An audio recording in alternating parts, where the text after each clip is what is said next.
Welcome back to SwitchCorner. My name is Alex and today we're taking a look at Aerial Knight's Never Yield, an auto runner that's just ultra stylized, but is it worth your time, or is this a case of it's just outdone by its competition?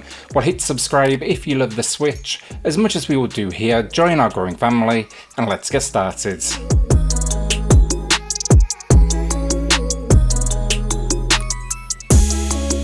So story, and from the eShop, this one tells the story of Wally in a futuristic Tokyo-styled Detroit. He's found some sort of evidence that could change the city, but first, you must escape those that pursue you. There's some cool cutscenes in here, honestly, but the game does very little to portray the story, and then the ending, it's kind of abrupt, and honestly, I was actually a little confused to what played out. It's a case of read the story on the eShop, and then what you see kind of comes together. It does, however, though, play into the stylized nature of the title, and I kind of walked away with that feeling of, I'm not quite sure what's happening, but what's playing out on screen is pretty damn cool. So gameplay, and there's naturally very little to it because it is an auto runner, meaning the goal here is to avoid obstacles that are flying towards you. There's really four main controls here. That's a slide, a mid-level jump, a high jump, and then the ability to sprint even faster. You can also do some backflips with the push of the left trigger, but this isn't necessary, and it's more to kind of show off your badassery. The game though takes place over 13 self-contained chapters, and naturally it all ramps in difficulty with obstacles becoming more and more frequent, but the game, it does a solid job of introducing you to the mechanics with a quick prologue and kind of what each colour on each obstacle reflects. The colours, they remain the same and they signify either a low, mid or high ability. It honestly though quickly becomes second nature and you'll completely forget about it. There is also an incredible soundtrack to this one, but just know it is not a rhythm game, something like, let's say, Runner. It does not indicate when you need to pull off a maneuver. If you're wondering about runtime, then it's no secret, and they transparently reveal its intended kind of playthrough to feel like an action movie, and on the normal difficulty you're looking at around an hour and a half, and that's about what I experienced, with a couple of deaths here and there. Fortunately at that point I will say though there's a solid checkpoint system that supports the action, so you'll never have too much ground to cover again, or too much concern if you do, mess up a moment here and there. The game's longevity really relies on two things. Are you willing now to chase high scores and outdo yourself, and do you want to try expert and insane?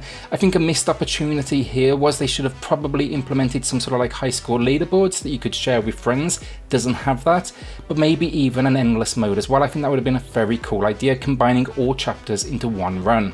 So on difficulty then, you see, in normal mode it not only gives you some indication of what your response should be, but also a very cool slow motion kicks in, allowing you time to react. Hard mode, that first step up, it reduces the amount of slow-mo you see, and then insane is just for those experts out there with no slow motion at all, no warnings, and then they even throw in more obstacles. You can also find some bonus levels here and there thanks to a few collectibles, and there is outfits to unlock as well. Sadly, with those cosmetic outfits though, they were pretty much all unlocked after one run. I had one remaining that I needed to get, and I think maybe they could have made that just a little more challenging to kind of drive me back again and again. So generally I did enjoy my time with this one. I'm a fan of the genre and I've always liked the addictive nature of them as you try to outdo yourself. But this one, it does have a couple of issues unfortunately. Now first, the controls at times, they feel a little unresponsive, especially as the game dials up the difficulty and they become more and more frequent, especially when they're in quick succession.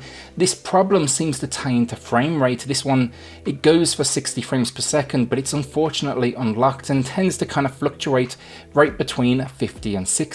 It's not really noticeable visually, but it is noticeable at times with responsiveness.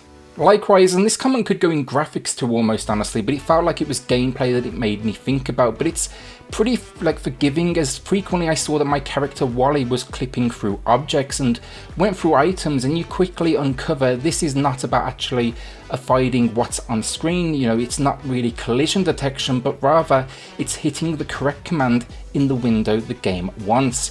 For me, this kind of broke the immersion just a little, and for me, I think the gameplay needed to really match what was happening on screen. Overall, I still enjoyed this one, but the frame rate, that's the big issue right now. They could do with hopefully patching this very soon. I would love to see it locked out at 60, because that would obviously not only, fix any sort of visual kind of stutters that you see, but it would also fix that responsiveness. Visually, I loved it. Outside of a couple of moments where the camera seemed to get stuck on something in a cutscene here and there, I thought it was a beautiful game. It goes for that cel-shaded vibe that almost reminded me of pop art. At the same time, he uses a lot of textured styles for elements in the world.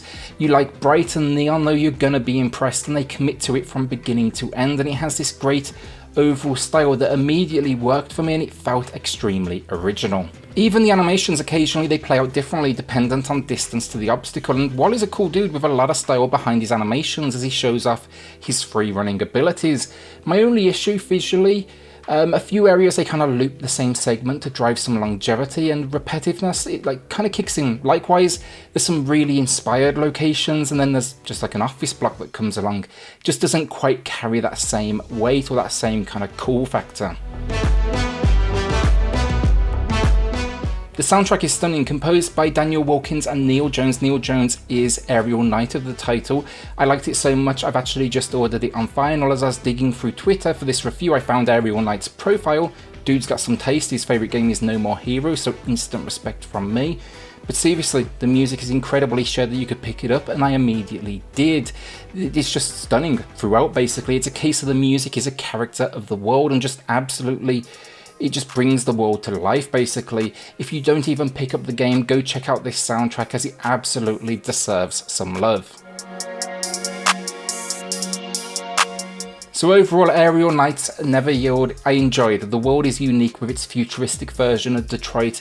Wally is a very cool character, you know, bionic leg and all of that, and the gameplay, when it's all running smoothly, it ticks all the right boxes for the genre, even attempting to mix in some story as well, which isn't typical for a game like this. The music then, I don't need to say again how much I enjoyed that, but the problems for me currently, it just needs a little extra polish. The story doesn't really deliver, I'd say, a consistent kind of story or satisfying ending, and then the big one, the frame rate at 50 to 60 favorable could be a lot worse, but it still impacts the responsiveness of the controls, and that's really frustrating in a game that's going to punish you for one single mistake. Fans of the genre though, I will say, like, I still absolutely recommend it because it's got a lot more style than most, and it's still exciting to see something just trying to be a little bit different. Also, this is pretty much, from what I can tell at least, a one-man team and a passion project, and that always impresses when, you know, devs show up and basically do everything. And I know this dude, he did the art, he did the gameplay, the programming, and then obviously he shared responsibilities on the music. An above average, a 6 out of 10 from me, and this would easily go to a 7 with a quick patch just to iron out those frame rate issues. Will you be adding this one to the collection though, or are you holding onto that cash? Are you even a fan of the genre? I feel like it's a little bit more niche, but I'd love to see more from it. Honestly, I've always been a fan. With that then, a shout out to the patrons of the channel who are just going above and beyond to support SwitchCorner. Helps more than you know, so thank you all so much. If you do want to check that out for yourself, I have linked it in the video description down below. Then hit subscribe if you love the Switch as much as we all do here. Join our growing family, and I'll see you all on the next video. Thanks everyone.